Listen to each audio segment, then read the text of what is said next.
everyone. Hello， 大家好，欢迎来到 Teddy 的新节目，应该算是一个 podcast。我们现在要专访很多，就是以前我在做电竞的时候碰到一些比较专业的人士，我希望可以跟他们分享一些他们的经验，然后就为我们赛区带来一些不同的声音跟不同的学习机会。对，然后所以今天采访的对象，我要先邀请我们的 co-host 出来。他是以前，他应该是你跟我有认识多久啊？我应该有认识你快3年吧。3年吗？应该有对，他是我的就每次去世界赛做采访的时候，他都会非常有规划、非常尽力的帮我一起做各种工作，然后非常的有条理的一个人。所以我今天就请他来帮我，在我就是问一些自己没有办法梳理好的问题的时候，就请他来帮我加2句这样子。对，然后其实我们2个之前也有访问过我们这个嘉宾，你要不要帮我们公布一下？是的。你要不要帮我们公布一下这嘉宾的名字？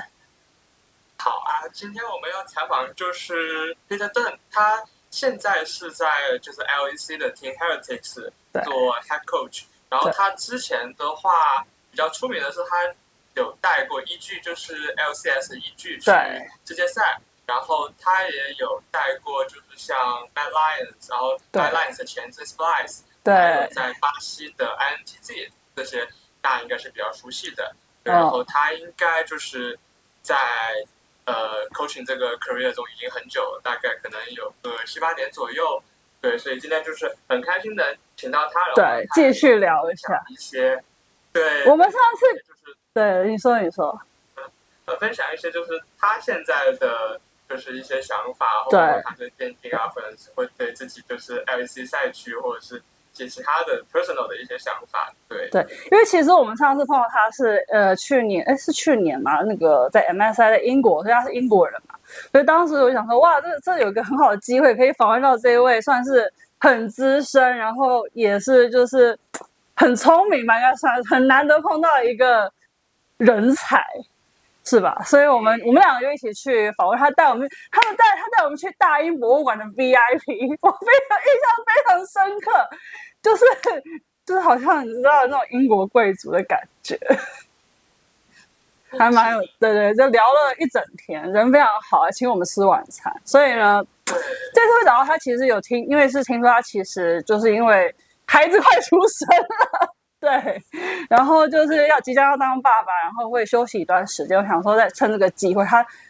正式就是步入人生的下一个阶段。我不知道他会回来，但是正式的就是步入人生下一个阶段之前，赶紧的就是抓住这个机会再跟他聊一下这样子。对，你有什么特别想要就是好奇的东西？其实我们对他也比较有一点了解，对，所以请问一下，你有什么想要？对，我觉得我可能会更好奇他对目前各个赛区的看法吧，因为接下来就是全球不是有就是做一个赛区的整合，包括会推出一个3个赛段的一个新赛制，所以其实这听起来还蛮就是难预测，不知道会发生什么，所以会好奇说就是他看法是对就是观众数量的影响啊，或者是对不同赛区之间的影响。他是一个非常有想法的人，对吧？然后他的作业做得非常多，因为他的兴趣爱好其实就是教练，他并不是选手转教练，他出来的时候其实就已经是个教练，他也是一个非常好的教育家，应该这样讲，所以非常会去调配一些就是人员啊，然后他做非常非常多功课。我一个就是我同事之前有跟我说，就是他以前他无时无刻都在看比赛，然后关注 LPL 的次级联赛，这种就是次级联赛那种还没发机，不知道就是大家可能不会关注到的选手，他都会关注到，所以就可知他做的功课真的非常多。是不是？你觉得作为一个教练都一定要做到像他一样的功课累积，还是你觉得做一个教练最主要的是什么东西？就是最主要的，你自己的想法。我觉得做一个教练，可能很多 basic 的东西大家都会想到，就比如说像要就是有深刻的游戏理解啊，然后要看很多比赛。但是我觉得就是 Peter 他可能就是同时也很擅长跟选手沟通，因为他们之前我们就是第一次访问他的时候，他跟我们说了很多，就是他跟选手如何沟通，然后他如何去建立，就是当时 Heritage 刚买了 LEC 的那个名额嘛，然后他就说他要怎么样重新开始建这个队，我觉得这还是一个就是蛮特别的一个，其实有点像就是足球比赛，就是足球队伍那个 manager 一样的角色。对，其实他跟我们聊了非常多，现在在 LJL 非常有名的选手叫 Evie， 对不对？他那个时候其实对我那个时候其实对 Evie 这个选手，其实知道他是个日本人，然后在 LEC 打比赛，并不知道他太多的细节，只是觉得他好特别，我跑到 LEC 去打，想说他会不会适应啊？就觉得他可能是一个普通的外援，但是跟这个教练聊完之后，就觉得哇，他真的是非常厉害。其实像上个赛季在 PCS 我们有跟 LJL 打，然后其实就可以看出，就是 Evie 是一个应该说除了游戏内以外，就游戏内他可能是就是作为一个领导者，这游戏外他也是非常的有梗哈，也非常容易带气氛，是个非常怎么说很招人喜欢的一个选手。所以其实很好奇，作为一个教练会怎么就是看待这样的一个选手，或是一些可能就是性格比较内向，或是不同的性格要怎么做不同的教育方式这样子。对对对。是的，他之前也跟我们就是讲了很多，要怎么样让 Abby 更快的融入这个就是 LEC 赛区，因为毕竟是讲英文嘛，对，还是有的。对，很多选手也会碰到类似的问题。然后其实因为他待过各大赛区，应该算是以前有在 LPL 就算是可能不是 official 的，但是有工作过，有在 LCS 工作过，有在 LEC 工作过，所以基本上他非常的了解不同赛区的这个运作方式跟可能一些教人的方式。其实我还蛮好奇因为其实我们都知道 LEC 的可能的 ban pick 这些东西都非常的特别，应该说很 creative， 对不对？所以就想跟他不知道他对这方面有没有太多的了解，或是可以跟我们讲一出 LEC 的秘密，LEC 的选角的秘密。对。Can you hear me? Hi. Hello. Okay, I'm just going to turn my camera on.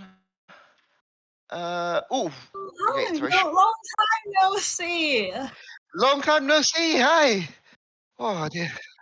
First off, really, I want to congratulate you on your baby is coming in. Thank you very much. Well, we don't know actually. The due date is 1st of August, but it can come 2.5 weeks early. It can come 2.5 weeks late. So it could be any day now. Could be tomorrow. You never know. Wow. How are you feeling? How are you feeling? Yeah, it's a first time parent. You always worry that you've forgotten something, right? So obviously, like we're trying to make sure everything's done. We have a month of food in the freezer, so we don't need to cook for the first month. Are you worried? Are you worried he or she's gonna not sleep at night? Because I heard a lot of babies like don't sleep. I'm used to it though. Yeah, of course, because you're a coach. Yeah, exactly. When you're in the US, you want to watch LPL. Oh, you still watch LPL?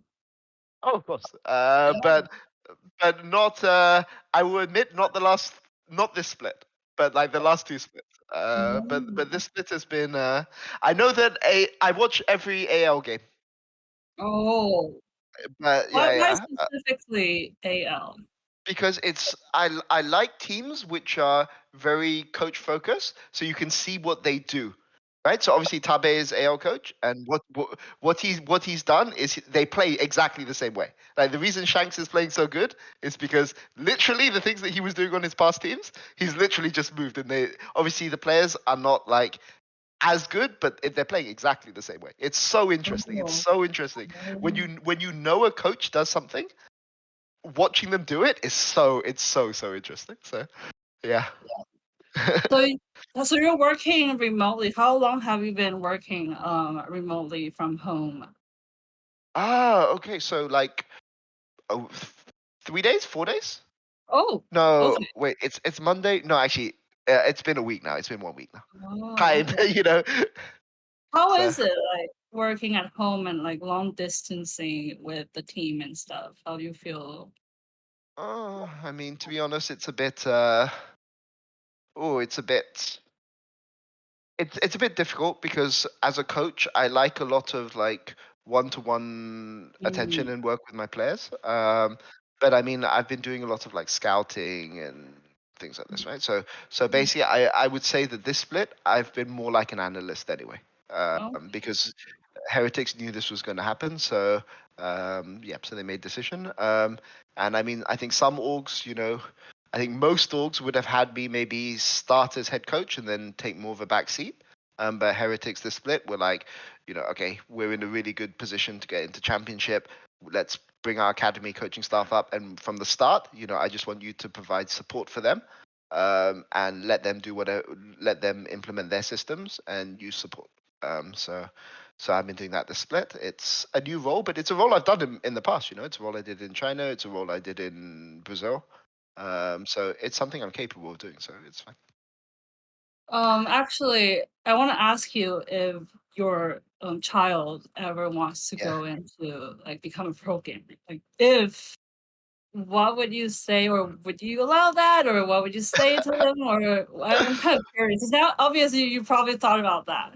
Yeah. So I could say this, but basically, my child. I have a daughter. You're a daughter. You already know that, right? We know the gender. Names and things like this, obviously, we don't talk about anything like that.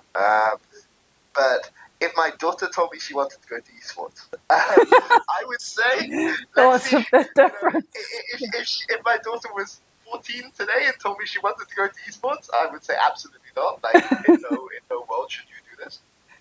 But hopefully things in 18 years, who knows? Maybe things will change. But the way things are now is unfortunately hard. Not. It's hard, and I think it's that the first person that manages to break through and be successful is going to have a really, really huge knock-on effect for everyone else. But if you are that first person, what's the name of that American basketball player? The new one, Caitlin. Yeah. But you look at, I mean, she's not the first talented basketball player, right? But you look at her and how people treat her and what they expect from her, and, the amount of scrutiny, and she said this about this, or this person said. I wouldn't want that for any of my. So I would be very happy for her to be the fifth person to make the breakthrough. If that's what she wants to do in her life. I've been told that children often don't want to follow their parents. Don't want to. Yeah. But I would want to you though. Yeah, but I wouldn't want her to be the first. Is what I would say. So. Actually, Ben is a soccer fan, right? Yeah. He wants to talk to you about soccer. England, right? We can save the part later, but how's your thoughts on last night's England games? Oh no. I work for a Spanish org with all my boss is Spanish, all my coaches are Spanish. Oh my gosh! Sakin, who is like he's Spanish as well. Oh my gosh. Yes. Maybe for my safety and happiness, it's better than Spain one. But if I'm honest, I thought that Spain were really, really strong this year. I think they got a bit lucky playing against Germany. And I think that, maybe there's another world where England do win this game. I think one or two of the England players were really, really poor at this tournament. And I think the way that Southgate set up his team, sorry to go into football strategy, but basically, normally the way England play is with Harry Kane, he will drop deep, and then you want width and pace. So that means on the right wing, it was fine. We had Saka doing a job normally, but on the left wing, we had Foden, who always wants to cut inside, and Trippier, who doesn't really play on the overlap on out of position. So it was hard for England to play with width on the left. So it was difficult. We got Luke Shaw back, but he was really good for the first half, and then because he hasn't played first team football for 6 months, he looked really rough in the second half as he got tired. So it was difficult. Yes. Southgate was in a difficult position, but but obviously, it's sad. When I was young, there was a song that came out called Three Lions on the Shirt. It's coming, football's coming home, and there's a line which is 30 years of hurt. Because 1996 England won in 1966, so in the World Cup in 2 years, it's going to be 60 years. Of hurt? Years of hurt, Oh no. Quite unfortunate. Yeah. So actually, I know because I heard that you did coaching for soccer actually before too. Yeah. So I have coaching badges, right? So I did some. When I say I did coaching, I'm not head coaching any football team. I'm helping out with coaching because I have the coaching qualifications, right? Oops, I said soccer. Sorry, I know for you guys it's football. So I mean, at Fudan and at University College London, I did like assistant coaching. So basically, when you want to become a professional coach, you need to pick up coaching badges. These are qualifications that you do, and there's different. There's UEFA C license, UEFA B license, UEFA Pro license, etc. I mean, it's difficult to explain, but basically, I have a UEFA. I'm most of the way towards my UEFA B license. I think in my year off, I'll kind of finish my UEFA B license in my year off, or my time off now. But I can't go to Manchester United tomorrow and coach them. That's not. I could maybe coach some under 18 football or something like that. That's kind of the level. But you have to work your way up, and obviously football coaching is something I love to do. Maybe in the future I'll do that. Lots of things. Actually, kind of. Yeah, go ahead. Yeah. Yeah, I want to ask that. So from a coach perspective, what's the difference between coaching a football team and coaching an esport team and an LL esport team? So I think the big difference. So firstly, I think in football, people have been used to coaching from a young age. The coach is automatically in a position of authority. There's automatically deference or respect to the coach. You don't always see this at like the top levels. Sometimes you see Cristiano Ronaldo talk out about his coach and things like this. But basically, there's this idea that you have larger coaching staff. You have more responsibility to manage, individual coaching responsibilities. But I think the big difference between coaching football and coaching League of Legends is that experience when you're coaching League of Legends is not as important as it is in football. Because in League of Legends, the game changes all the time. Okay, and as a football coach, if I've been coaching 40 years, I will know more about the game than like the 16-year-old guy who's coming up. I just know. I see more things. I see more tactical developments. I see more strategies. I've interacted with more people. But in League of Legends, because the game changes all the time, it is impossible for me as a head coach to know more than every single one of my players.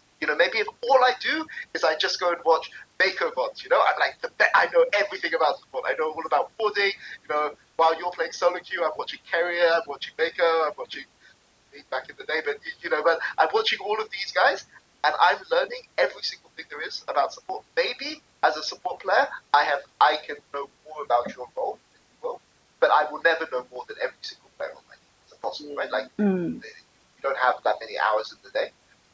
So I think that, when you're coaching people who are like coming up in academy and like at lower tier levels, maybe as a coach, you automatically have that authority because you have such a large lead.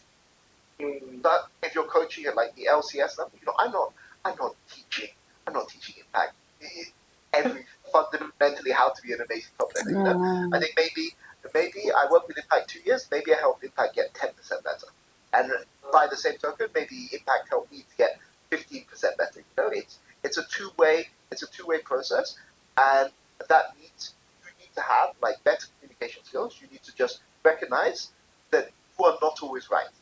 Like sometimes as a coach, if I'm coaching football, I will have a general idea about how I want the game to be played, and I know if this player is doing this thing right. But sometimes when you're coaching League of Legends, you just don't. know those things, right? Like the risk balance, how certain champions interact.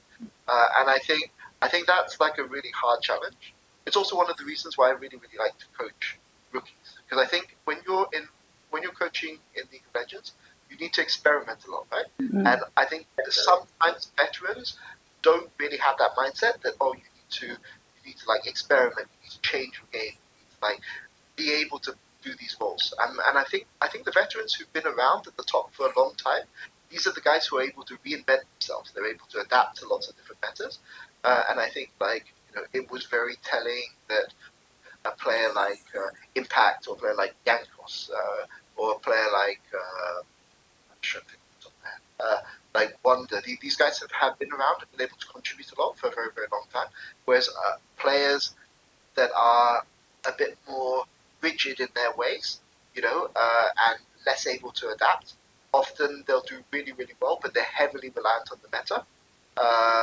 And that's a disadvantage and a difficulty as a coach, because sometimes trying to convince somebody who's been playing AD carry all their life, this is the thing I remember the most. In 2018 was the meta where Heimerdinger was playable bot, Syndra was playable bot. Timo and something like that. Yeah.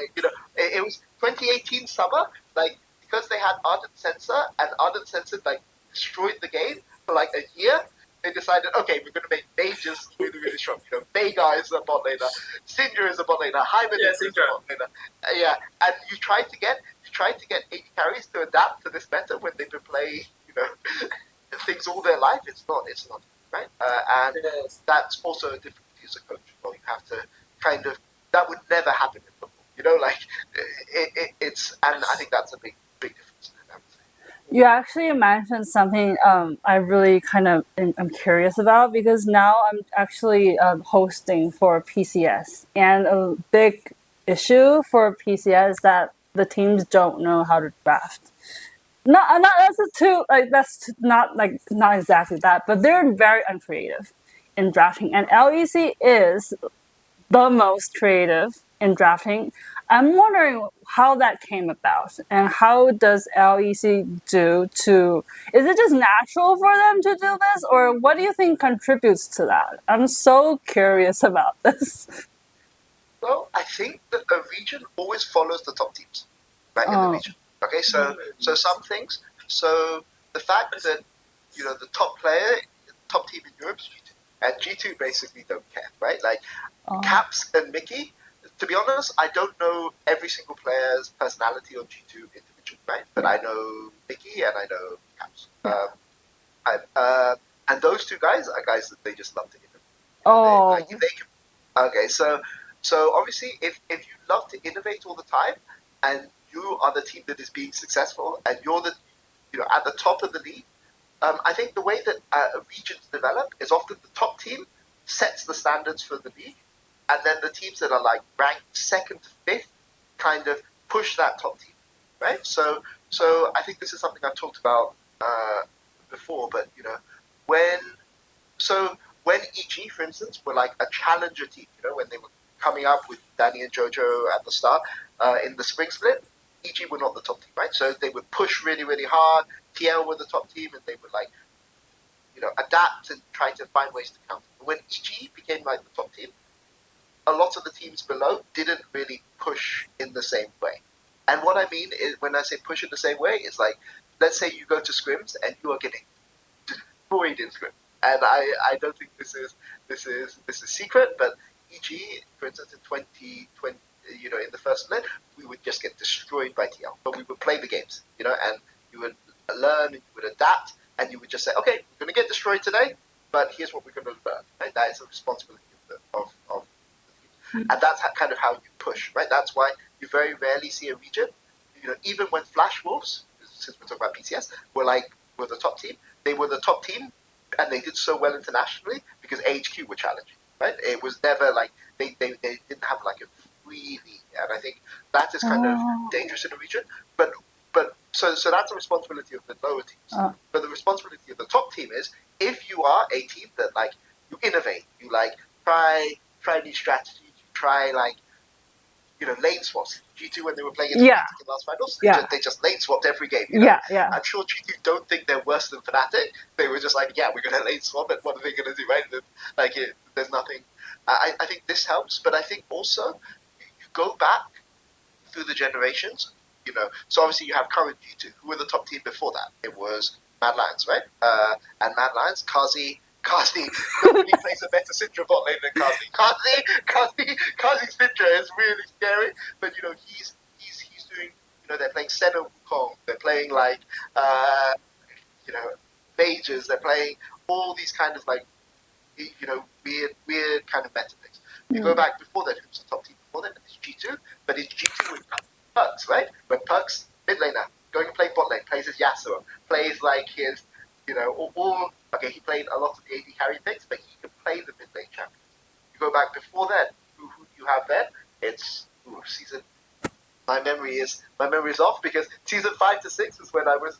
Season 5 is kind of when I was not really involved in League. But you go back before that, you have like Moscow 5. You know, they're playing there. Like Arian is playing all of his weird things at the top lane. You have who knows what jungle pick Diamond is going to play today. Who knows what Alice Inch is going to play, right? You see all of these, you know, Urgot. Yeah, that Moscow 5 when they play Urgot. It's I think it's ingrained within you, and it's ingrained in you that you can have your own identity, right? Right from the start. Back in season 2, you had CLGE. You had like who played slow farming, spool the game out, play Anivia, you know, make the game go until forever. You had like Fnatic, you know, they're gonna like try to have unconventional rotations in the mid game. You know, they're gonna have a really, really smart early game plan. They're gonna try to beat you. They're gonna try to beat you down in lanes. That's right. You have Moscow 5. They're gonna like play to their limits. They're gonna play for jungle invades. They're gonna play like for a high resource jungler at a time when, you know, most people were playing jungler is just a dog for the lane, you know. But there were all of these teams did well. They all found success, and it was really, really clear to fans, and obviously those fans then become players, and then they become pros, right? That there were all these different styles, and you could win with all of these different styles. And I think that I think is kind of ingrained within like the identity of EU. Right? And obviously sometimes it looks awful. Right? Sometimes you try to innovate and like, you know, you're the bottom team and you go like, I think it was Targamas back when he was on Giants. I remember he had a game where he picked Xyrus support and you hadn't seen Xyrus. Oh, I see. I remember that. He go tank build, right? Yeah, and he was like 0-10-1. You know, and that's innovation too, you know? That's innovation and you deserve it. Innovation doesn't always work. You always remember when it works. So, you know, when it doesn't work,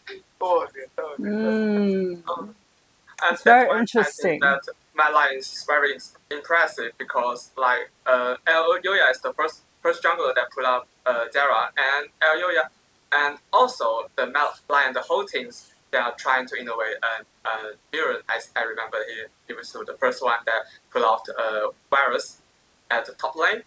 Yeah, so yeah, they're a very interesting team. Merwin, like I think that some people in EU, because he has like very high variance games, I think people in EU are very, very mixed on Merwin. But I would say that this guy, he innovates. The way he thinks about the game is really, really interesting. And like, you know, last off season, we were looking at top lane options, and basically to give an idea of how high I rate Merwin, like there was an off-season tournament for the academy team. And basically, I was on holiday, and we brought Merwin in for the academy team. But basically, I took time off my holiday to watch him. I mean, basically, I worked with the academy team to go and look at this guy. And this guy, he's like the real deal. Like he has the potential to be really good now. But obviously, he's in his first season. He's adapting to the next level up. So sometimes it looks really, really good. Sometimes it looks awful. But he's had games on Akali. He's had games on Varus. He's had. I'm going to be careful here. Yeah, Fiddlesticks. But he has some really, really fun picks. But I don't know if he's played them yet. Okay, because we're still in playoffs in EU, let me just say that he has like a few more picks that are like really, really, you know, Fiddlesticks level, you know.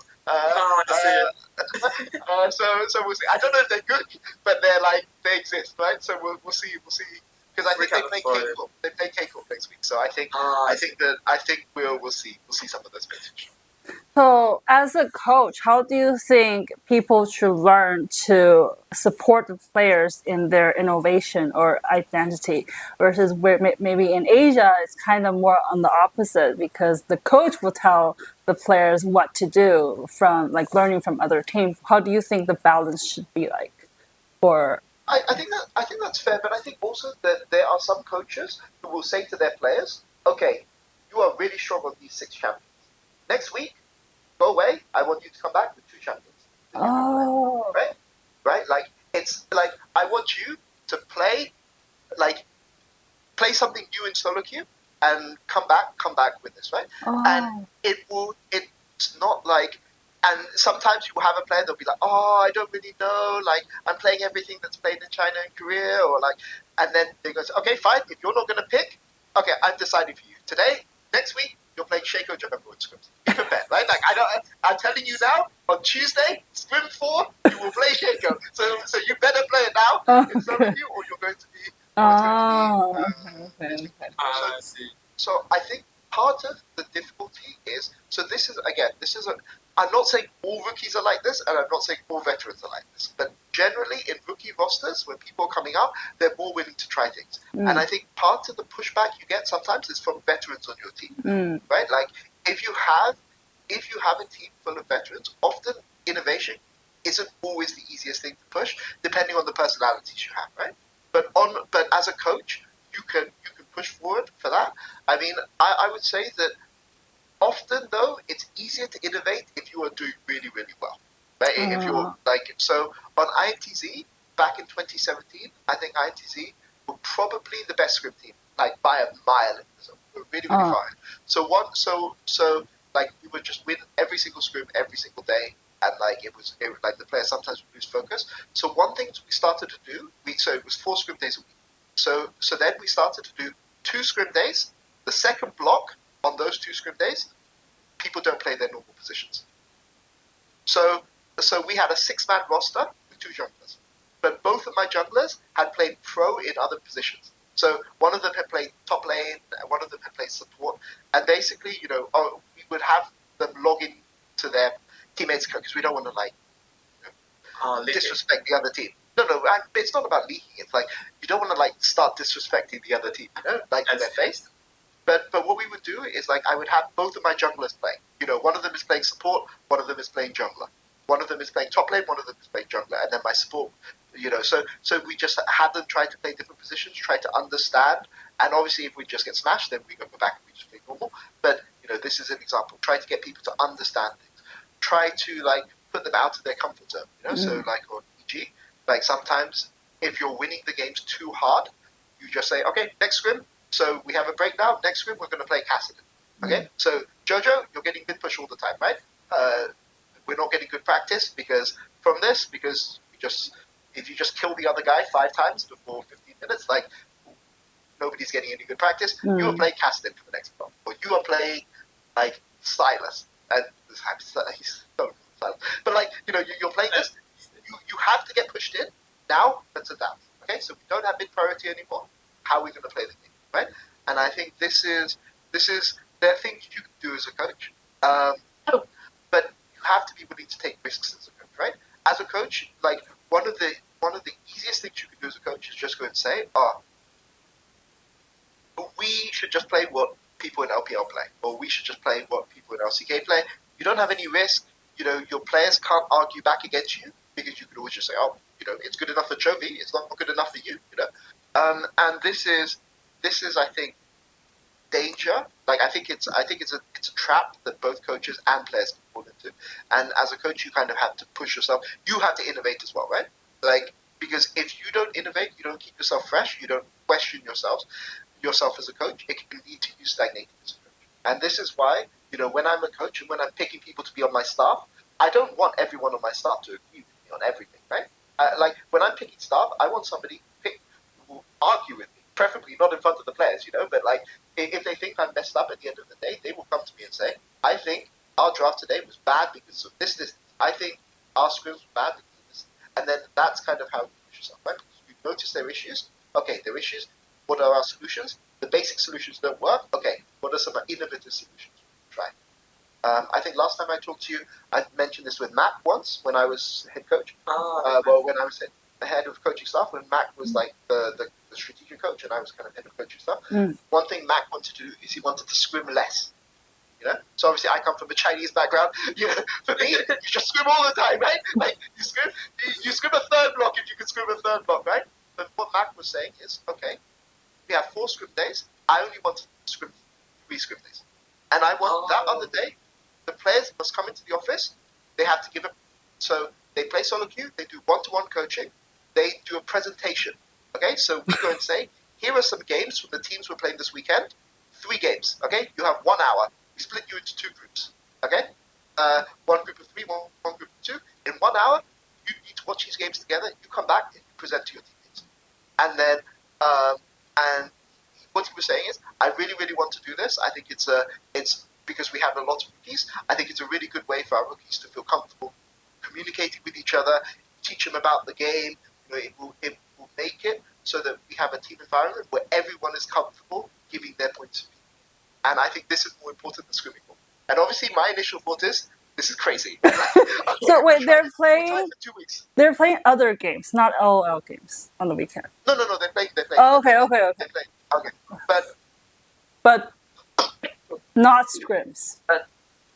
Not scrims. So they don't play scrims. They come into the office, but they're watching. Oh, okay. People, Okay. Got it. Where they had to watch. Yeah. So what I was saying to Mac is like, this sounds really, really kind of crazy, but like, okay, let's try it. You know, we'll try it for 2 weeks. Okay. If it doesn't work, we'll go back, right? Okay.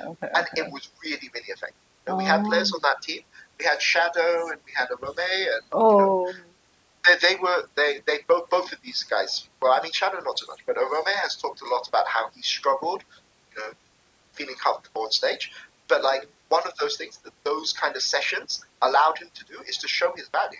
You know, he could present things in front of his team. He could show that he actually understood the game. It brought the kind of team together. And this is an idea. You know, it's not just innovating inside the game; it's innovating outside the game. And this is one of the reasons why I think Mac has been such a successful coach over his career. He's always willing to innovate. But that's something as a coaching staff, as a coach, you have to do as well. You know, so it has to be coach-led, but it's really hard for a coach to do anything if veterans aren't also willing to innovate. Right? And I think the final thing I say on this is the teams that I've been on, always, when you look for a veteran leader for your team, the veteran, one of the things that I really, really highly value in any veteran is their willingness to innovate.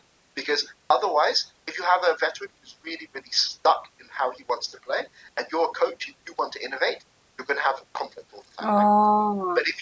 Right? But if you have like a player who's really, really interested in innovating, they really, really want to try new things, they're really, really, then it becomes a lot easier, right?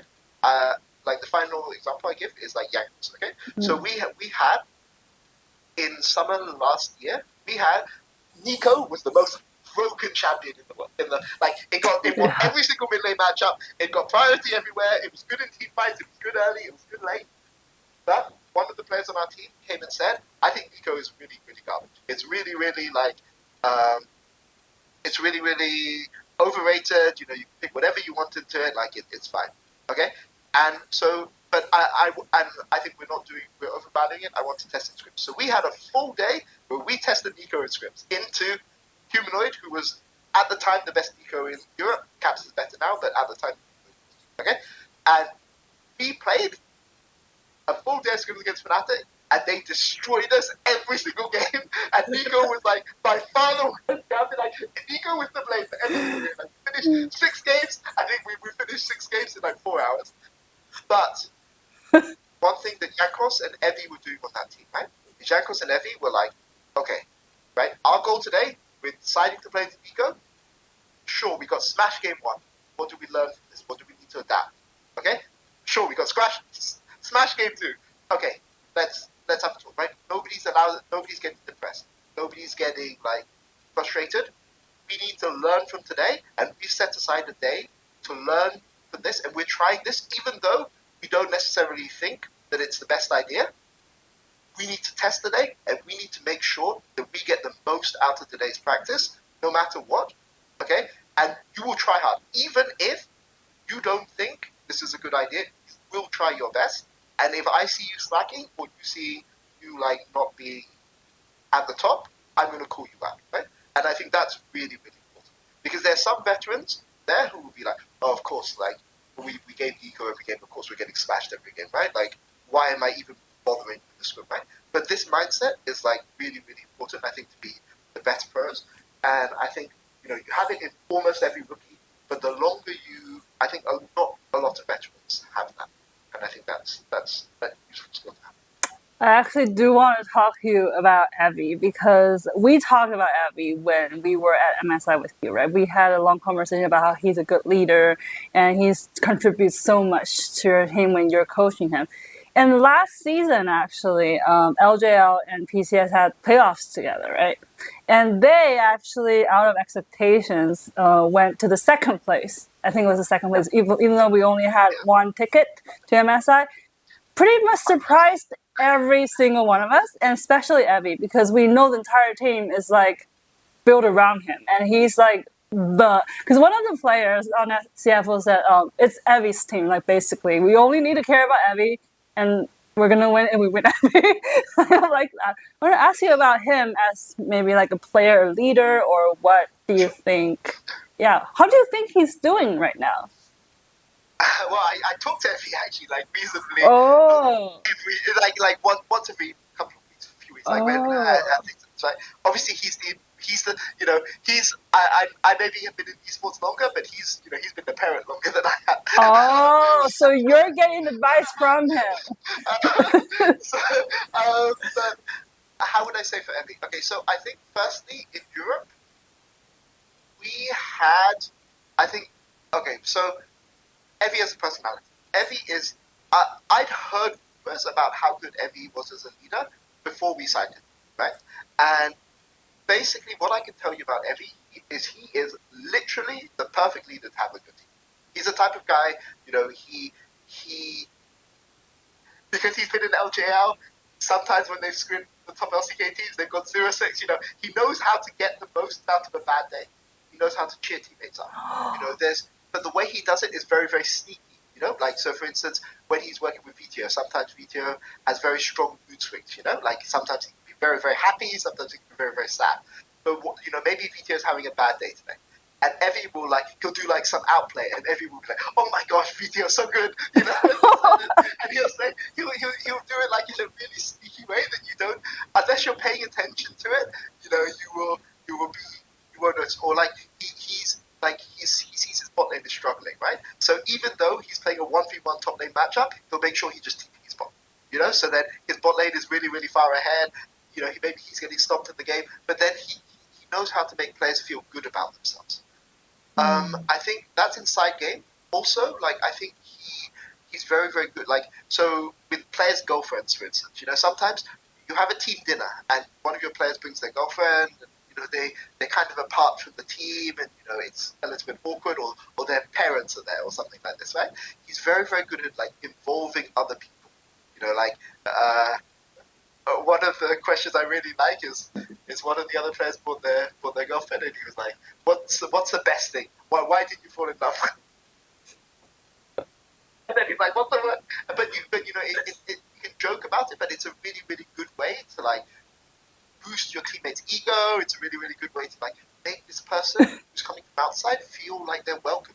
You know, or when a brother of one of the players comes, you know, he's like, when you were kids, who used to win the fight, you know? And it's really subtle things, but he was really, really good at that. And the other thing is, I think with him and Jankos together, they had a very, very, because Jankos is very, very everything is business, you know, serious, yeah. And sometimes it's good to laugh a little bit. And I'm not saying Jankos never laughs. Obviously, Jankos, you've seen him on stream, he's a joker, right? But having kind of this balance, I think was really, really good between the two of them. I think also, yeah. So I think outside of the game, he's like that. I think inside of the game, so it was a very, very frustrating situation with Evie when Evie came here, because when we signed Evie, we made the decision, that we would sign Evie because of how good he was as a leader.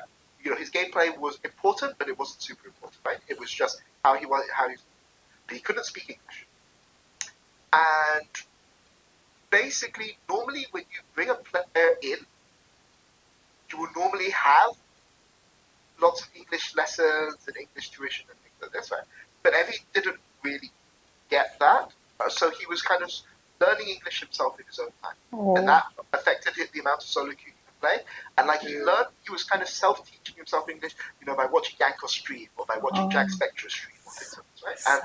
And I think the team that Heretics had, firstly, there was a lot of bad luck. So the team was, we're a mid-table team, 5th place team going into the playoffs in winter, but then the team gets COVID coming into the playoffs. So they lose both their playoffs. Yeah. Then going into spring, we can't scrim preseason because pandemic, right? Like we basically couldn't scrim, so we had 2 bad splits in a row. This had a really, really hard knock-on effect on the team because I think Jack and especially Ruby were very, very confident. Were very, very big confidence guys, right? So one thing Evie was doing. So Evie is at his best when either he's playing, cheese picks that nobody's ever seen. He's like Lewin. He likes his Lilia top. He likes his, Smolder top, which he played a lot in players. But Urgot, all of this stuff. Or he's playing like Renekton or like Bumble or Parent, right? But when we're coming into the second step, one thing Evie saw was that our confidence is really, really low. Ruby and especially Jack, when Jack is on Draven or when Jack is winning, he's a completely different person. He's shot calling everything. He feels really, really good. He's literally like on top of his game. And what Evie came and said is, Jack's a rookie. I think Jack is really, really, really good. He's just not playing very well right now. But I think that if I sacrifice, and I'll play, play only for bot lane, put me on off. You put me on weak side champions. We can just play for Jack, and Jack will feel good. He'll feel really, really confident, and he can play like I know he can play because I watch his stream. And then I went to him and I was like, "You're Sion and you're Gragas. I'm not that good. Are you sure?" And he's like, "No problem, no problem." Sacrifice for the team. I will play I will play these champions. It's okay, don't worry. And he had one very good Sion game and one very, very bad Sion game that everyone in Europe remembers. But the problem is that from the outside of the team, you don't see this, right? You just see, Evie is playing Gragas and Evie is playing Sion and he's playing really, really badly. But no, in scrims, Evie is playing like Cassante, he's playing Renekton, and because we're not just scrimming with Gragas and Sion, right? Like we're scrimming with the normal champions as well, but we scrim maybe 2 or 3 games weak side, and then 2 or 3 games where he's playing strong side, right? And he is in those games we're like doing really, really well. Sometimes our bot lane is getting a bit destroyed, right? But we are like, as a team, we're not doing like. He's capable of playing those champions, but he's choosing to sacrifice for the team, right? And maybe he over-sacrificed. Like maybe this is kind of Evie's weakness that he kind of over-sacrificed for the team. And I think this is something in playoffs in summer. He basically like, I want to play this Renekton into BDS and things like this. But basically, so this is kind of the thing behind the scenes for him, right? Like in winter, he played really, really, really well. In spring, we didn't scrim that much, and he was kind of playing out of his comfort. And then in summer, he was really, really good, right? Like in summer, because we have certain content creators who really don't like Evie very much, I think that basically a lot of the bad things he did, like he had one game against Odoamne where Odoamne solo killed him 2 times, right? But there were like 3 or 4 games where he got top priority, like uncontested. TP's bot, we kill their bot lane many times, game's over. Or he gets priority and we're playing for jungle. And then like Jankos gets an advantage, right? And you don't see these kind of things, right? If you're only looking for the bad, you only see, he had that one really, really bad Sion game. Or he had that one game where Odoamne solo killed him many, many times. And they don't see all of the little tiny things that he did. And LEC showed a stat which was really, which fans really latched onto, where it said, Evi is like 3rd highest jungle attention, 10th highest goal difference of 14, 10th highest lane push at 14, right? But why does he have the highest jungle attention? It's because he gets an advantage top, and he goes with his jungle and gets his jungler an advantage. Why does he have no lane farm? It's because he got his advantage, and then he TP'd into bot lane, and then we killed their bot lane, and they got to beat. And the funny thing is that there was, in the league that season, there were 2 ways of playing the game. You could play high resource top, or you could play low resource top.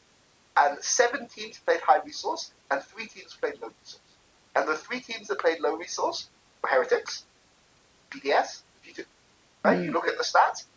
You look at who has the 9th and the 8th highest lane priority. It's Broken Blade and Adam. And what's Adam doing? Adam is going mid or going into jungle. And what's Broken Blade doing? He was TP bot, right? A lot, right? So this is like, sometimes the narrative can get away from you a lot as a player. And I'm really glad he went back to Japan and he went back to BCS and he had these good performances.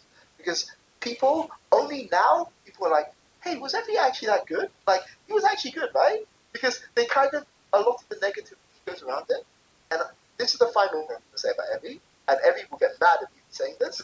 But like, there was, I went to Evi one day and I was like, all these content creators are saying these bad things about you, right?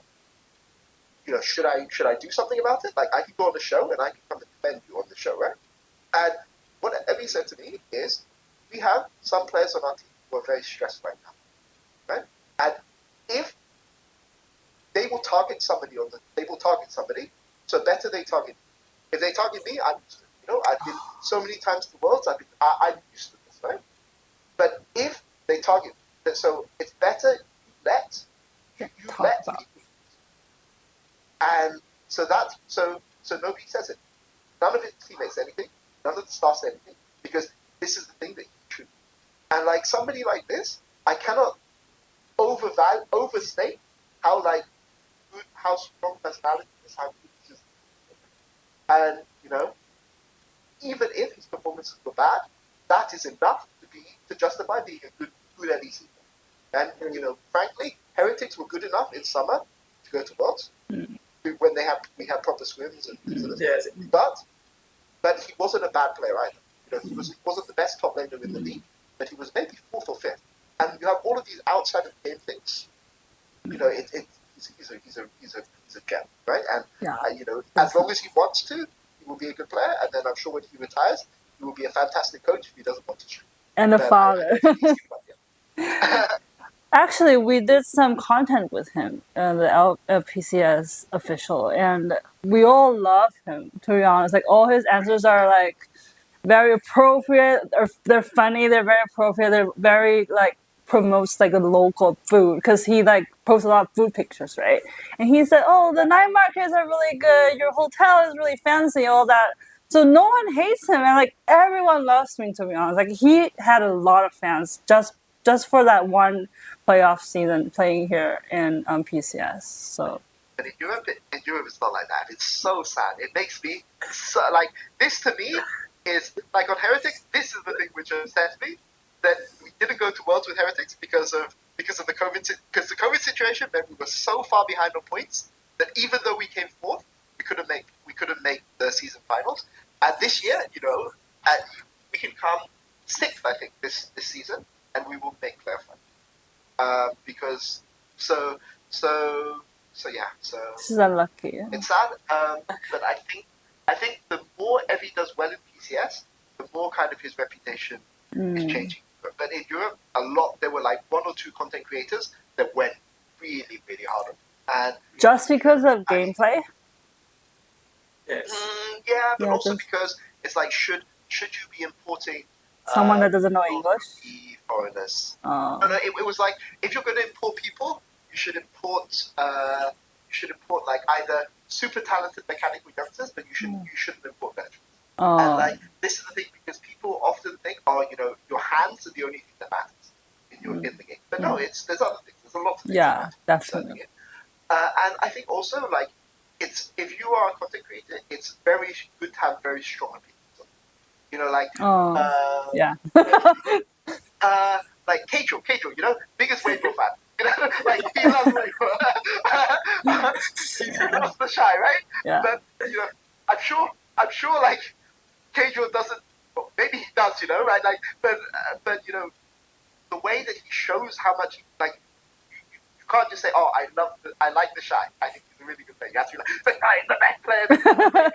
You know, and Yeah. every single time he does something Yeah, good, yeah. and every single time he's like, he dies, it's because he's just giving you a chance. You know, like it's otherwise it's too unfair. You know? And I think this is, you know, this is what there's no, like, I don't blame content creators for being really, really harsh on every, right? Like I think it's a sensible, you know, if that's what you believe, you push it to the natural thing. I just think it's a shame because I know Evie really, really well. I know he's a really, really good guy. I know he sacrificed so much for the team, and I know that at the time when people were like, if you'll excuse the language, shitting on him harder than most, he was absorbing more then because he felt that it would help his teammates. And people don't see that from the outside, right? And they don't see the language issues. So I'm glad you had a good time with him. Yeah. He's like one of my favorite players to coach. Yeah, he definitely is one of our. Benji, do you want to ask some Heretics, maybe questions about I'm not sure, like, if I can gone like a little bit deeper, but like, what's your expectation to Heretics this year? Cool. Okay, so I think that one thing that has been challenging about being on Heretics are a new org in the LEC, but they're also very, very ambitious org in the LEC, right?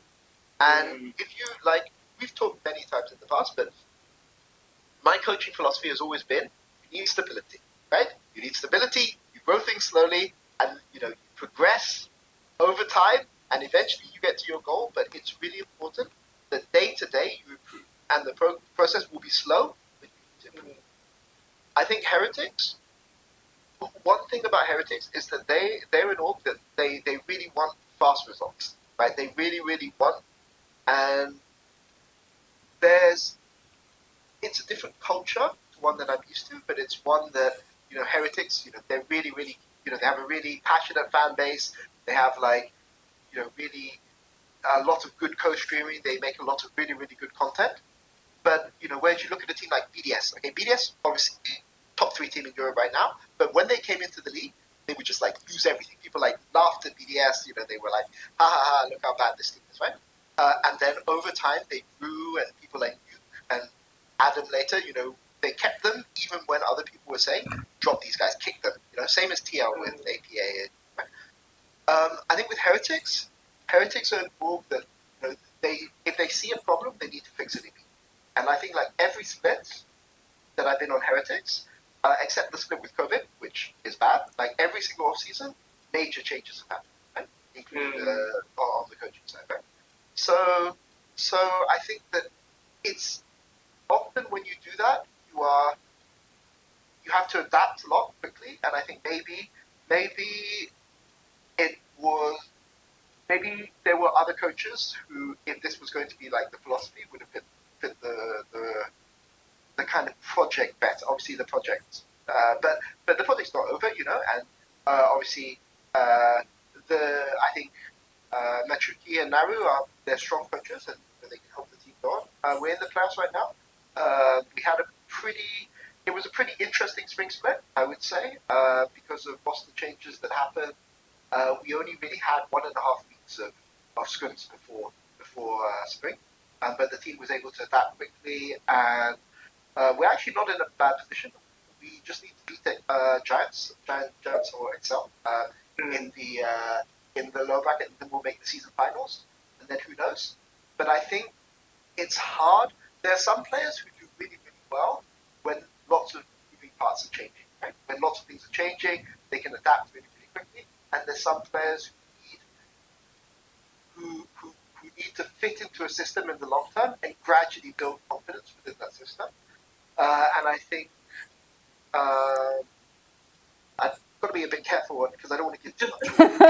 But I think I think that if Heretics can get into the season finals, like obviously the series against Excel, like we should beat Excel. On paper, we should be like, look at the players on Heretics. Every single one of those guys has won an LEC title except Zwiru, who who has won so much ERLs. He's won like every possible ERLs. So this is a team that should beat Excel. So I'm going to say fingers crossed. But I would say there's one or two players on our team who do better in more stable environments. And one of the things that you will see is there should be stability from summer into season finals. But if I think fans sometimes will just point at people and laugh and be like, ah ha ha, you're playing really, really badly. But sometimes how you play is a lot about your environment. And if you're a player that needs stability and there's no stability, it's really, really hard. So that's what I would say for Heretics.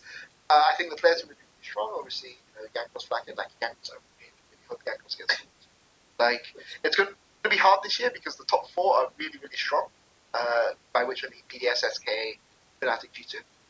I think Mad Lions need the right meta. But yeah, I'd say that's what I would say about him. I would say that, if there's one thing that I could say as a coach leaving Heretics to retire, it's like I like Heretics. I think their content is amazing. I think that there's people in management who I'm quite close with. But what I would say is that they need to decide what kind of a team they are long term. And if they are this kind of team that want to push and be ambitious and go for short-term solutions when it's necessary, then maybe pick a type of player who will adapt best in that system. I don't know, and a coaching staff, right? Which I'm sure maybe that's what they're already looking at going into 2020. So how do you think the 3 split format actually is working for LEC? And because we know that next year all regions are going to do 3 splits like the LEC right now, maybe. Is that right? So how do you think it's going to affect, how have it affected LEC, and how do you think it's going to affect the whole system around the world? So the LEC is dreadful, right? Let's be clear. Maybe the viewership is up, but the viewership is up because of co-streaming. A lot of co-streaming has been introduced. Okay, so if you look at the main broadcast, the viewership is down on the main broadcast, but it's up because of people like Kometo, K-Corp. It's up because of people like Wordlib on Heretics. It's up because of people like Ibai, obviously on Mad Lions, right? So a lot of these co-streamers are bringing in a lot of views, okay? But is the viewership up because they've introduced co-streaming a lot more, or is it up? Oh, K-True. How can I think of K-True, right? K-True and I were top playing progress, like obviously, but okay. So this is a positive. Okay. Now, it's good for the fans because the fans always a lot of the games win. But for the teams as a whole, it's dreadful for them, right? The spring and winter system is awful. And you can even look at Heretics last year, you got COVID in playoffs, and then, it didn't destroy one split, it destroyed 2 splits, right? Because there's no gap, there's no time to recover. Also, there's very, very little time, so there is a lot of pressure to make changes between splits, right? And if you're making changes between winter and spring, you don't have time for those changes to have any adaptation, right? So basically, in a perfect world, let's say you want to make a roster change. Make a roster change, you have some time, maybe have 3 weeks, 4 weeks. You can have with your new player, you adapt, they bring into the system, build your team identity and things like this. But between winter and spring, you have 2.5 weeks. Okay, so some of that time has to be for rest for your players, right? So your players have to have some time off. Then what do? You bring in a player for 2 weeks. You have 2 weeks of scrims, right? And obviously the situation with Heretics was a special situation. But even if the roster was the same, but with just Trippy would only have played 12 scrim days with the team before the start of the LEC. And Zweiru played 6 scrim before. And I mean, this obviously, changes can happen in different ways, but it's a really, really tricky system. And going from spring into summer, I don't think there's a problem. There's so much time because of MSI, it doesn't matter. But if you want to have an adaptation to the system, and you want to have proper 3 splits, instead of split 1A and split 1B, I think winter and spring is 1A and 1B, then you need to have a longer gap between Like, you need to have a month gap, right? Like, you just have to, right? And maybe if there's going to be more international competition, then the international competition fills in that gap, and maybe it works. But the way that it is right now is completely awful, and it's hurt the European teams' performance internationally, right? Like, you would have said 2 years ago, before the system was in place, Europe is clearly better than NA. And sure, EG got that win against Mad Lions, but like, in general, I don't think any NA team, any of the top 3 NA teams, had a positive result against any of the top 3. Oh no, EG got 1 win against G2, right? But every single other game, EU was beating NA, right? This year, you look at what's happening this year. You have Fnatic losing to TL. You have at Worlds, you have NRG beating G2. These kind of things would just never happen in the past. But why is this happening? It's because the system that EU has put in place is really, really bad for the competitive level of the teams. And maybe it's just people hadn't properly adapted to it compared to in the past. But I would say that SK and BDS this year in particular has shown really, really good adaptation. And maybe I'll go message Swiffer and ask what the plan was. After I retired, I'll be like, how did you manage to get so much improvement out of it? But I think that playing EU has already kind of fixed this a little bit, because this split, for instance, you had 3 games. You only have 3 games on 1 weekend. Yes. Whereas three weekends of 3 games means that you have 3 scrim days a week, and one of those scrim days is always for experimentation. So there's no time to improve at all in the season. The season's over like that, and then there's no gap between the seasons to recover and reevaluate, right? And I think, so I personally hate the system. At the same time, I recognize that at the end of the day, what matters is not what I care about as the League of Legends coach, it's what the fans care about. But I think that if this format is beneficial for the fans, and the fans really like it, which I question, because I think co-streaming has a big effect on numbers. But let's say I'm just wrong, and the fans really, really love this system, then you need to adapt it. Do what they've done this split, go to 4 weeks, so you have 3-2-2-2, which I think is better, and have like a longer break between winter and spring, which is what I think they're going to do with the international tournament, or wherever it's going to be. I don't know what they're doing. So I think those things will make the system better. But for the last 2 years, it's been, I've been coaching them for 9 years, 10 years, right? Like, this is the worst. This is literally the worst that I've ever seen. Like, it's so bad for any kind of long term. So yeah. But they're learning the lessons. Benji, also what I want to ask sadly, because like when the system was firstly introduced, everybody was so hyped, like more practice, more BO3, etc.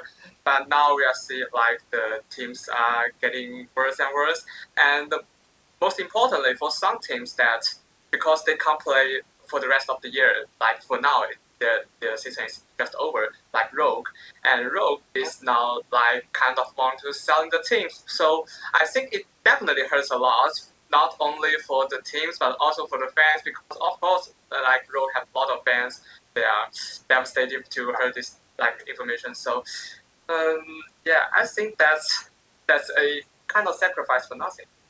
I agree, and I think in Europe people were really optimistic about it, but I wasn't optimistic because in 2021 NA had the same thing. NA did the same thing in 2021, and it was awful in 2021. And then they shifted away from it in 2022. So I was like, this is going to be just like NA, right? I remember we were like at the start of the year, we had to give feedback, and I was like, this sounds just like NA in 2021. And people were like, and I was like, can we like question what they did? Oh no, don't worry, it's Europe. Like everything will be better in Europe. Oh dear. But the important thing is, I think, if you spend 2 years, firstly, the system isn't bad for everyone. right? Like there are some teams that adapted better to it than others. You know, maybe the reason why Heretics didn't adapt well to it, maybe there's things that I've done that were good in a 4-day scrim week and not good in a 3-day. Like I have ideas for what I would do in the future, but you know, it's very easy for me to go and just sit here and criticize. But I think the important thing is put a system in, put safeguards in the system so that this doesn't happen anymore. And for me, I don't see the benefit of this. I don't see the fan benefit. I don't see the competitive benefit. But I don't have access to all the numbers, and I don't have info on every single team. I'm not sitting in on I keep mentioning SK because SK clearly, you know, are doing well with this system, right? So you know, it's a case of find, learn from the teams that are doing well, and put safeguards in place, you know, which I already do. So, like, speaking of SK, of course they import like 2 Korean bot laners, bot laner support. So, and of course a lot of teams also do that in LEC, like Fanatics. And so now, do you think like the increased number of the imports means the decline like level of like competitiveness of LEC? Do you think that's a correlation of that? So let's start with SK. So I think SK, so when I talk about teams that are really, really well coached, because we talk about Tabe or AL, right? Like there are certain coaches who you can see 100% that what this coach is doing with their team. Okay?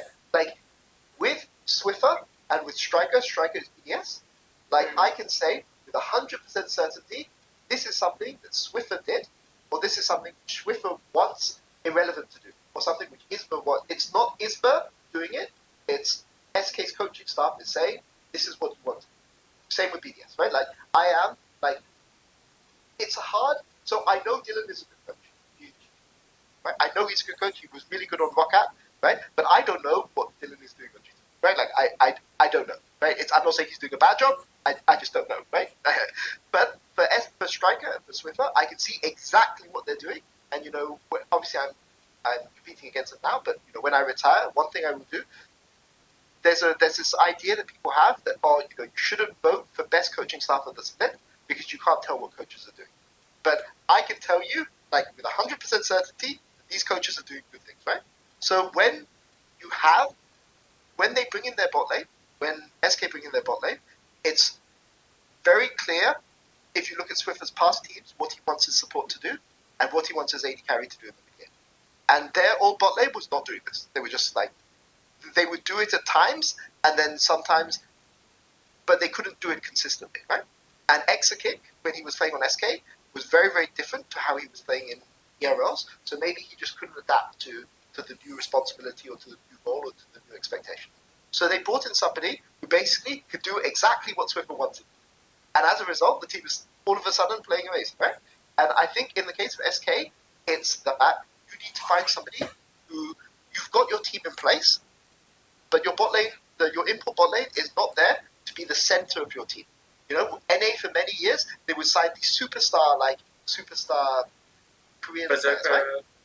Yeah, well, I mean, Berserker slightly different, but they would sign like GBM or like, you know, back in the day, they would sign like these players who were not like, who they would start with the imports and then they would build the team around them. Whereas I think in SK's example, they start with the local players, they tried to make it work with all these players, and then they couldn't get the consistency that they wanted out of their bot lane, so they brought in somebody. Literally, SK's bot lane just has to do the things that Swiffer wants out. And we may play SK in playoffs, so I can't go into more detail, but it's really, really specific. It's really specific what he wants. Okay, so they just brought it, and they fill the role, and they are just like extra pieces to add on. Right? With Fnatic, it's different. Because Fnatic, it's very, very obvious. Fnatic are like a player, more of a player-led team, and you know, Nightshares is again the coach, but Nightshares' role is a really good mediator, right? He's really good at like getting players to work together. He has good game knowledge, right? But he's not like a Swiffer or a Striker, right? He's not like, he doesn't have this like image of how he wants the game to play, and then he's going to tell his players, you know, do this, do this, do this. Okay? So in this team, the question is, what are you bringing in the bot lane? And I think what Fnatic are bringing their bot lane in for is not to fill a role. They've just found the most mechanically strong players that they can.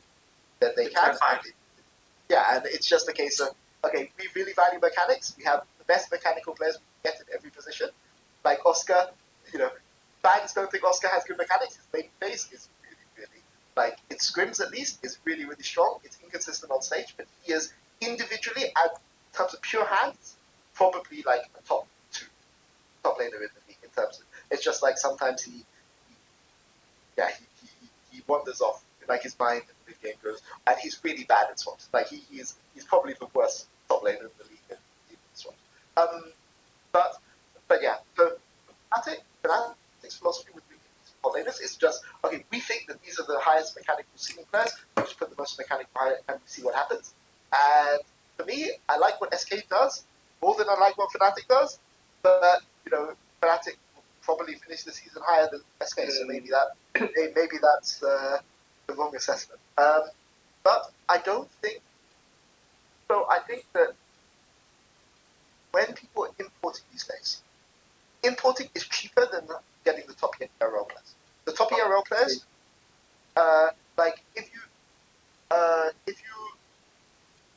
okay, so I know. Okay, so basically, what I can say is that Xkick at DOS probably costs about 1.5 to 2 times as much as their current. I can't go into too much more details about exact numbers, but let me just say it like this, right? So if you are a team that doesn't have infinite budget, which Fnatic and G2 and have infinite budget, but SK don't have infinite budget, right? So it can make sense to go and bring in something like this, right? But I also think scouting has gotten a lot more sophisticated as well, right? Back in the day, you just hired people with big names, but I think nowadays there's a lot of talent in Korea, a lot of talent in China too that doesn't make it. But the problem with China is visas.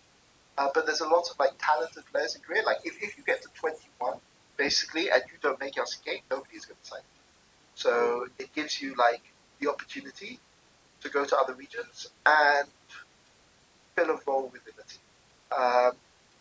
I think that there is a right way to import and a wrong way to import. And my personal opinion is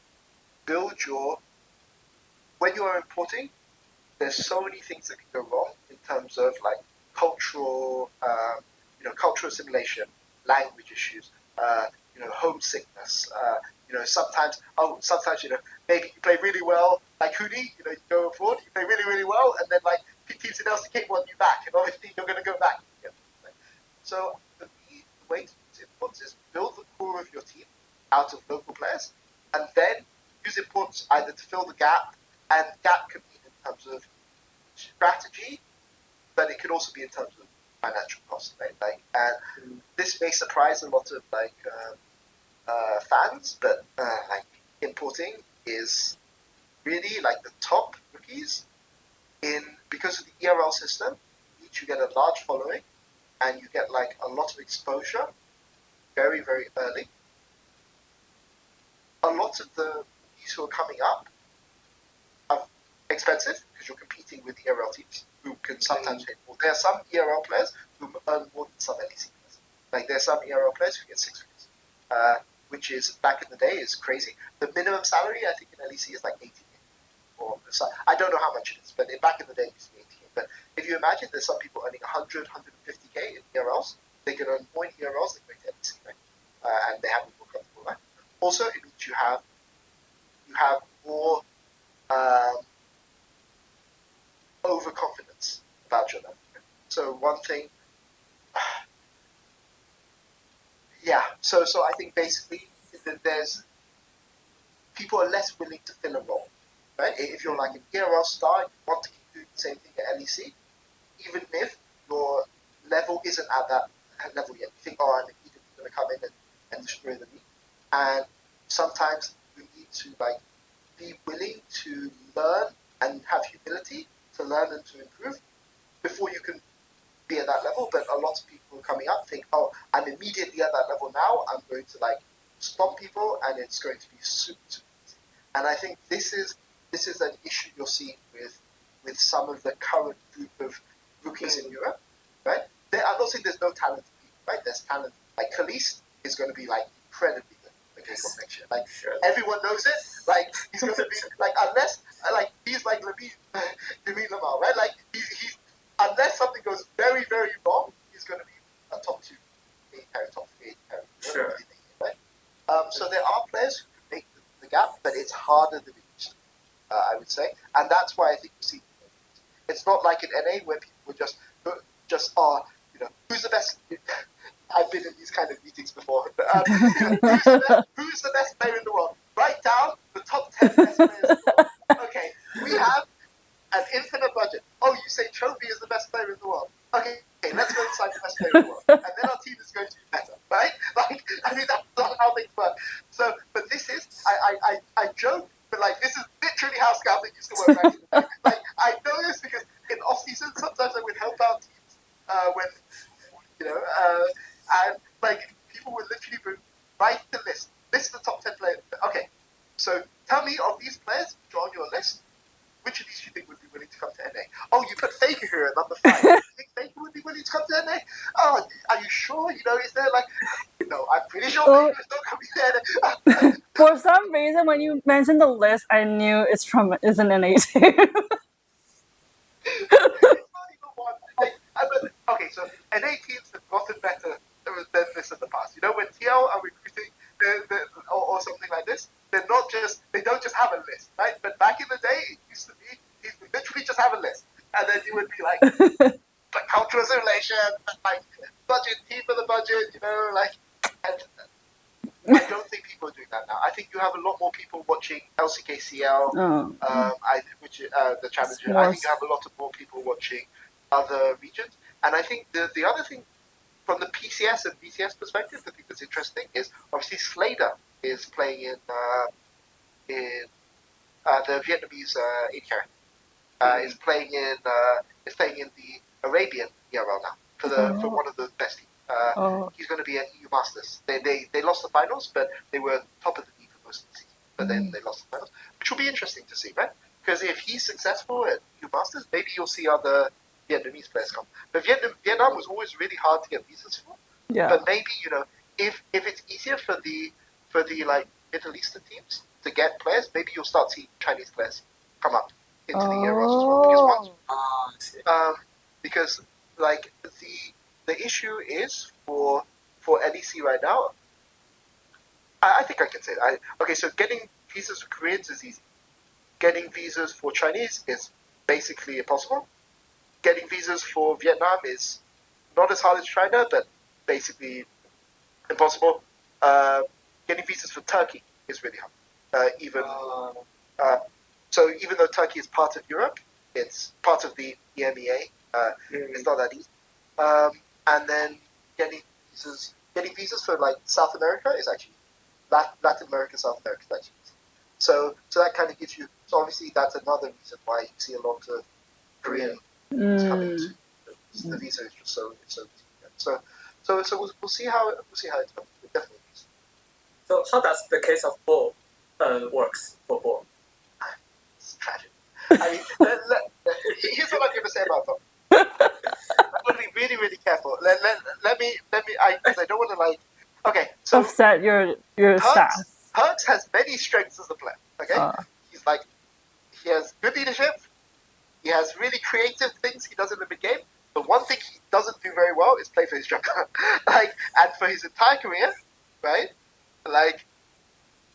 Hertz has been a player. The reason he plays so well with Jankos is because Jankos is a low resource jungler and he's a high resource mid laner, and the jungler's job is to be his dog, right? And preferably support as well.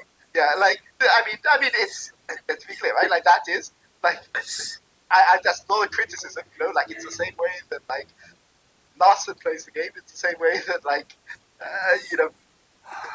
Knight used to play the game. He doesn't play the game like that anymore. But it's it's the same way. It's the same way that Chovy plays the game. There you go, Chovy. Okay, I mean Chovy a lot more for his. But I mean, the idea is I'm a high resource player.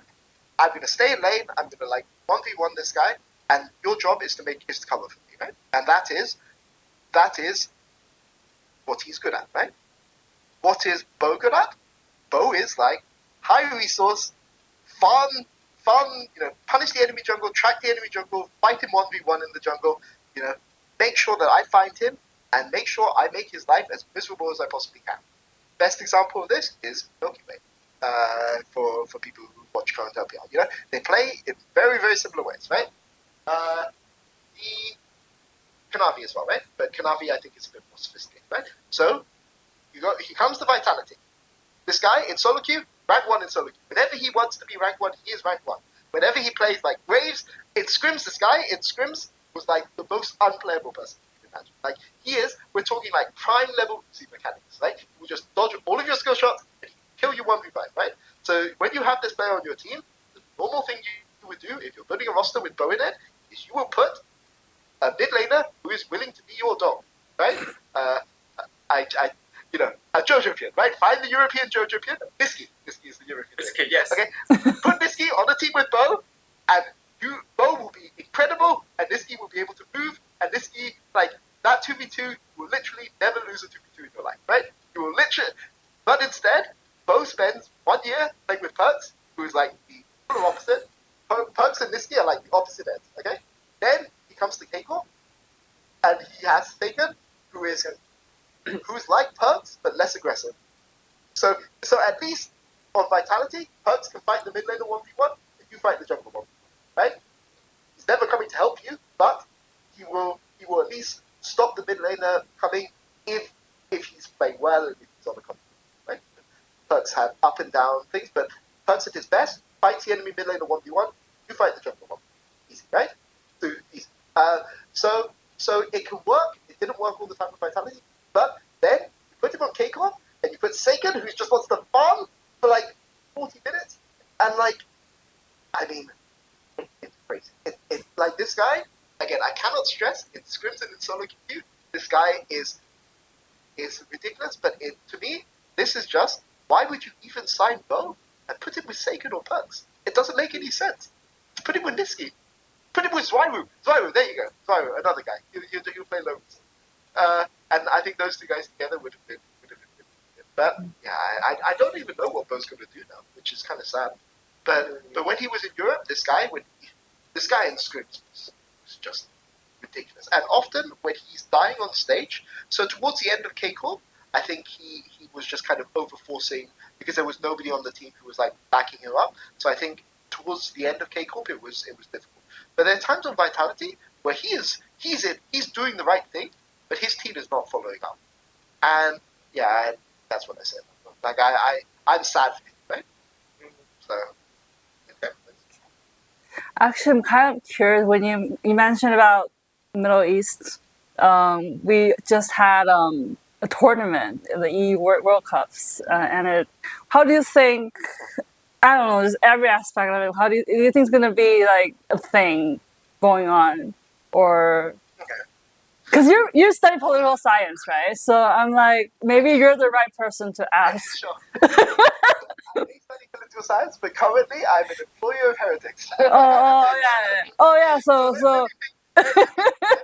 Let me think very, very carefully about how I want to reply. Because I'm not even sure if this part's gonna be edited in, but I'm just curious because I'm not even sure I am allowed to ask this, but. Okay. Let's do it off the record after we've. Okay. Here's kind of what I was saying. There were a lot of people who thought the Esports World Cup was going to be really poorly run and was going to be a complete shambles, right? There is no question that Riot want to expand the game into the Middle East, right? Europe, it used to be EU Masters, it's now EMEA Masters, right?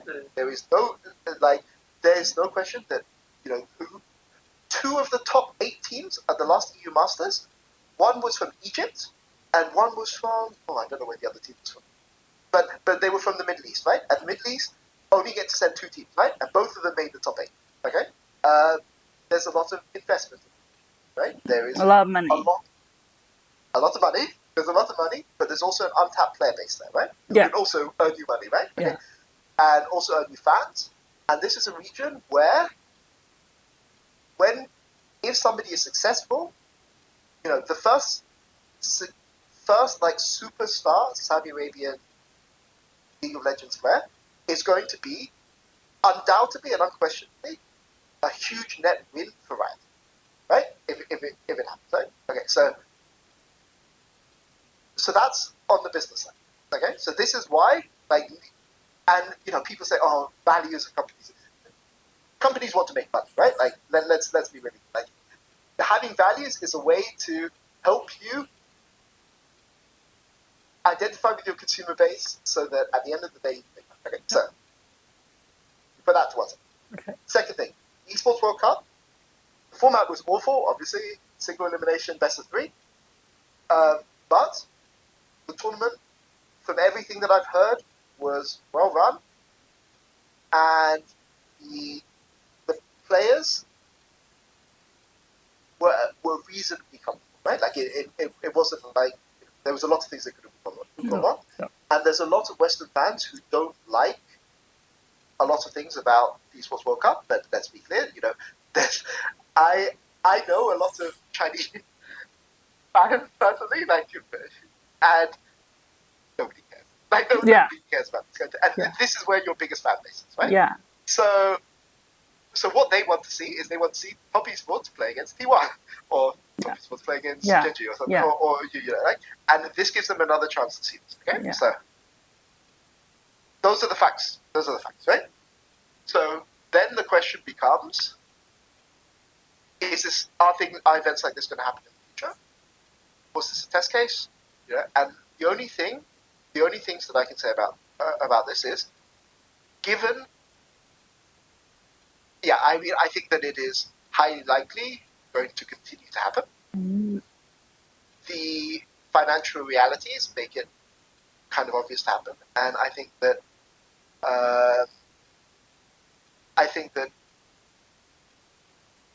as a fan, a lot of the fans may not like it very much, but at the end of the day, like the decisions are made based on financial realities, and it is what it is, right? So that's kind of what I say on that. On a more positive note, I think that at some point in the future, they will have an India sub. At some point in the future, I think that they will have like a Central African sub, like maybe a Kenya sub or Nigeria sub, right? Which will expand the game to those regions. And let me tell you, like this, I talked about you have your first superstar Saudi Arabian player, you have your first superstar Indian player, like holy moly, like you have your first superstar Kenyan player, like it will. These kind of things are what drives the growth of something internationally. You look at, and why is football, for instance, one of the most popular sports in the world? It's because, sure, you have your Pelés, you have your Maradonas, you have your Johan Cruyff, you have your Ronaldo, Cristiano Ronaldo, so Messi. I'm just picking different countries, right? But you also have your George Weahs, you have your Didier Drogba's, you have your Sunil Chetri. Okay, he's an Indian player, but he never reached the same level. But you have your Nakata. You have all of these superstars. That football was never popular. I mean, it was popular in Japan, but it was always number 2 to baseball before Nakata came along. And then suddenly football becomes really, really popular. It's the same sort of thing here, right? Like, you want to find, Riot aren't telling teams go and scout Saudi Arabia, right? But what would undoubtedly benefit Riot, I'll give you an example. There's a guy called Boda, top laner. Boda, top laner from he plays in the Arabian League, was really, really good at EU Masters, might go to LEC next year. Egyptian. I think, be careful. Yeah, I think he's Egyptian. I think I'm 90% sure he's Egyptian. Frankly, when I'm scouting players, I don't even look at their nationalities. I just think this guy's good at something. Right? Yeah. But I'm 90% sure. If this guy comes to LEC and he becomes a superstar, which he has the potential to be, he's very, very cocky, but like, you know, if he has the mechanics to back it up at NEC level, you know, he is going to be, imagine the impact that will have on media. Same sort of thing we see with sports, right? And that's the way I would think, right? I think that's all I can really say.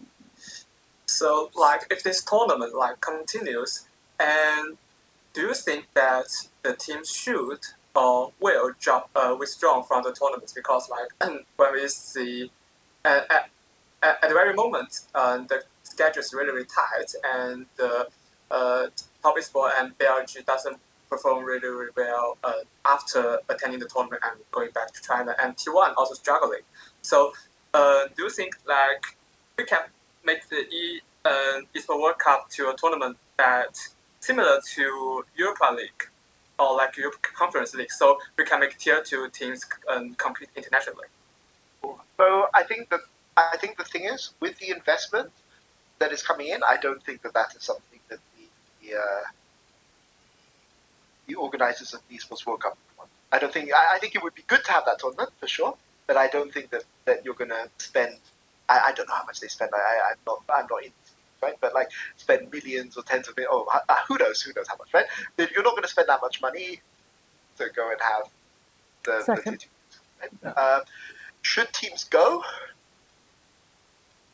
Okay, so I think for the teams that are already qualified for Worlds or who are very clearly going to be in playoffs, going was not a question, right? I dislike how some teams handle it. There was one particular team that was like, "Oh, we don't really agree with this, but our players want to go," and they put the responsibility on the players, which I thought was kind of that was a bit of a interesting call to make. But the amount of money that you win and the amount of exposure and practice against international competition you get, let me put it this way: if I was G2 general manager, I would 100% go just for the practice, right? Like we're talking purely competitive, leaving aside the things outside of it, because I can't talk about those things, but I can talk about how it impacts your from the competitive side, right? If you are Fnatic, I'm not sure Fnatic, like, if we're purely talking competitive, I'm not sure going to the eSports World Cup benefited Fnatic. Because Fnatic aren't locked in, right? They're not like, well, I mean, they go to the season finals, right? But it clearly disrupted their practice. They clearly didn't look that good against Giants. And I'm pretty sure that is as a direct result of them going to the disruption to their schedule. Same for some of the other teams you mentioned. But like for a team like G2 or a team like Gen G, sure, just go. Like, I mean, what's the worst that can happen, right? Like you're already locked in. Gen G have already qualified to Worlds, right? That's a new MSI. Yeah, I think they won MSI. They're qualified. Yeah. I think they're already at Worlds. Yeah. Now they just play for season, right? But for G2, who are guaranteed season finals, for Gen G, who are already going to Worlds, sure. Let's see how it can happen. Cool. I think that kind of wrap everything up. We had a really interesting conversation today with you. Just want to ask you about your future. Like, do you have any broad thoughts or forward planning, maybe after your kid is born? So I think for the time being, I'm working with Heretics until the end of November. I'll help them hopefully be in playoffs and hopefully Worlds, fingers crossed. I'm scouting for there and help them do their preparation going into next year. After November, I will take a bit of a break. My long-suffering wife has had to deal with her husband being abroad for like the last 9 years. So maybe I can do a little bit of nappy changing and things like this. But basically, as soon as I leave Heretics, I think one thing that I will do is I will put maybe 15 to 20 videos out on like fundamentals to do with coaching. Long term, I'm not going to be a content creator. Like the social media aspect of it, like I can't deal with. Yeah. Like 50 people. Like there are people like Dom and Kedro. I was dominating Kedro, and I have literally no idea how they deal with these kind of things. Like I wouldn't last, right? But what I would do is I would try to keep as much knowledge as I have behind, and then I'll probably make a clean break. in terms of what I'm going to do next, I want to finish my football coaching badges. Oh. So I think that's what I'll do next. And then who knows what the future will hold. But it's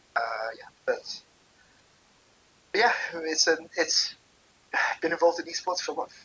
Well, Wow. full time for like 9 years. Like it's been a long time. So things have changed a lot. But yeah, hopefully, like I can leave something behind for some resources for coaches to think about. That's I would say is one of. Are you gonna be contactable? Because I know, like, Africa Freaks coach. What is Lovudi?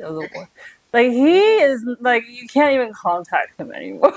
He just disappeared. I'm just wondering if you still like will be able to like talk to or keep contact. I mean, for sure. Like one thing that I really like to do is I like to mentor people. I assume that I will have less and less time as the time goes on. But, I'll be contactable on Discord. I'll be contactable on Twitter. But here's what I think. I think that at the start, for the first 2 or 3 months, I'll be like around a lot. But I think gradually, as like I do more coaching badges, I go start on my next career, I'll become less and less available, and I think probably, I'll be less and less useful, right? Because League of Legends is a game that's constantly evolving, and the information that I can give you now is probably really, really useful, but it's probably not going to be very useful in 2 or 3 years. So, I mean, things are innovating. There's AI involved now, like all kinds of like statistical models. Whereas here at old coach, talk to the players, make sure they fit the culture, work ethic, and now they have all kinds of AI trained models for like noticing the next 14-year-old, 12-year-old. Like who knows? I remember talking to Matt Lyons during MSI, and they were telling me that their teammates communicate through ChatGPT. Yeah, that was such a smart approach actually. When they had, this was last year with Matt, where he was using ChatGPT to translate his reviews into Korean. We were doing So I mean, taking over. People are losing jobs because of AI. Sure. I mean, maybe they don't need a talent scout anymore. I mean, like, it's kind of sad, but we'll see. But yeah, I mean, it's definitely been an experience. I'm grateful that I got to experience such a wide range of teams. I'm grateful that I got to see League in China. I got to see League in Brazil. I got to see League in North America. Didn't get to work in Korea, but I think that it would have been pretty difficult for a long time. I think only Yamato kind of managed it. But like it kind of brought the real thing that it's kind of made me realize is that League of Legends, it's one hobby and one like passion and one like profession that brings a lot of people together. But it's so different. It's so many different, like what we understand as League of Legends, what we understand as League of Legends community, what we understand as coaching, what we understand as player responsibility, what we understand as like fan engagement. All of these things are so different from Brazil to North America to Europe to China to Japan. It's not the same. It's this, and I think that's part of the thing which that kind of difference is something which, as League of Legends gets more condensed into smaller regions, smaller number of regions, PCS be combined with LGL, for instance, right? Like, I hope this kind of flavor is not something, because I think that would be a shame. But I think immediately of Brazil combining with North America. A lot of the passion, a lot of what is passion in Brazil is like considered toxicity in North America. So we'll see how that works out next year. Awesome. But yeah, I'm definitely grateful for the past few years, and definitely grateful for the experiences I've had with the people. Well, we're gonna miss you. Yeah, really. It's kind of sad for us to having you here. Talk about those things. Yeah. But what a pity for League of Legends community. Well, I mean, I think I've made enough enemies in the year. Oh no. I'm sure there'll be some people like cheering around the bonfire. No. But I mean, yeah. All I can say is, it's always a pleasure. Keep in touch, and always happy to share thoughts. Maybe in 5 years when I'm coaching a Premier League football team, we can talk about football. coaching and esports coaching from the perspective of a sports coach. Sports coach. That's a really, really good ending. Oh my gosh. That's extraordinary. Okay, thank you so much for your time. Thank you so much. Oh. Thank you for having me. And yeah. Bye. Bye. Bye-bye. Bye. Bye. Have a nice